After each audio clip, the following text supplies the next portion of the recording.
Hi guys, it's Lucy and welcome back to another video. Today I thought I would talk about my plans for the future upon qualification from my paramedic science degree. Now, the reason I wanted to talk about this was I think it would actually be a positive for me because at the moment with COVID-19 we have a lot of uncertainty of what is going on with our degree and whether we'll qualify in time. Everything's quite up in the air at the moment, so I don't know what the near future is at the moment. Yeah, so I thought I would look at and explain my current plans upon graduation, whenever that will be, I don't know yet. So yeah, let's get straight on to today's video.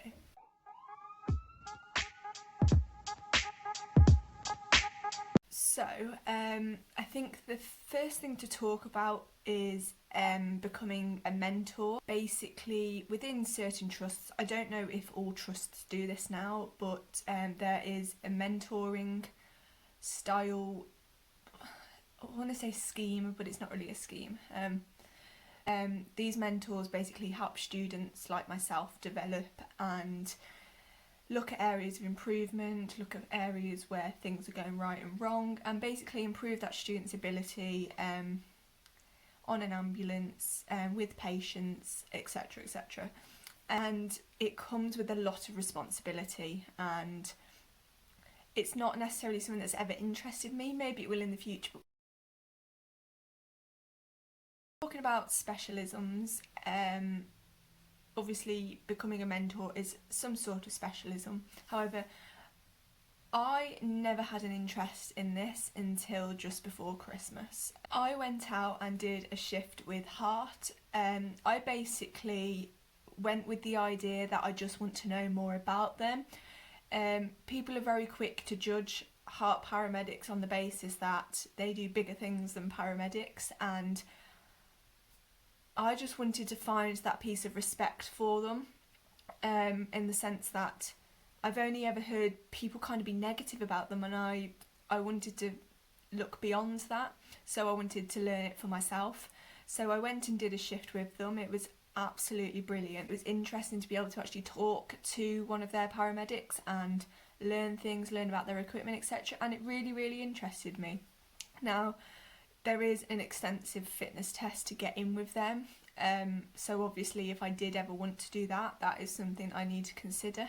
I mean, look at my arms, there's no flipping muscle on them at all, so that is obviously something I need to start looking into. A paramedic or a student paramedic mentioned to me probably about 2 or 3 years ago now is if I ever wanted to leave the frontline ambulances, there is the possibility of working as a medic on the oil rigs. I think that is just such an amazing opportunity if that ever came around, because I think it was like you do 8 weeks on the oil rig and 8 weeks off, something like that. It could be more, it could be less. And you can be going anywhere, and it just sounds really, really amazing to experience new areas while doing something you love. So yeah, that is still something that's at the top of my mind of something I would love to do in the future. However, my main focus is staying on an ambulance as long as possible. We do 2 years NQP, which is our newly qualified paramedic programme, and then we are basically free to go and do whatever we want after that. I do want to stay on the trucks as long as possible, because that is what I've always had my mind set on. So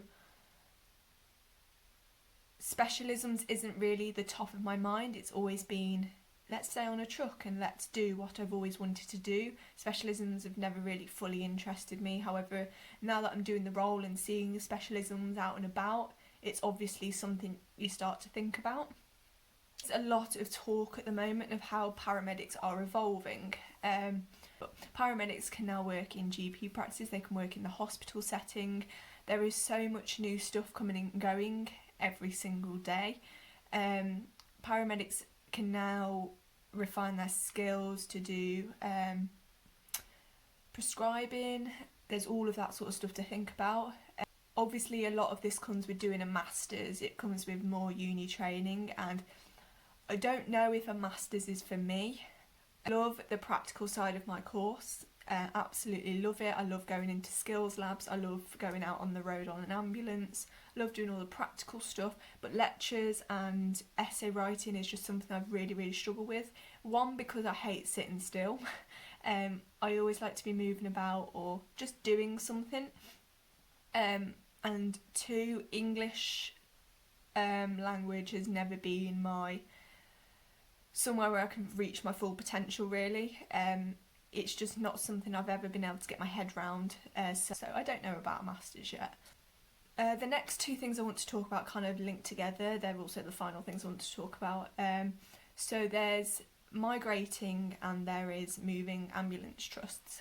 So when I made the decision that I wanted to become a paramedic, I always had it set in my mind that I would want to do it in Australia.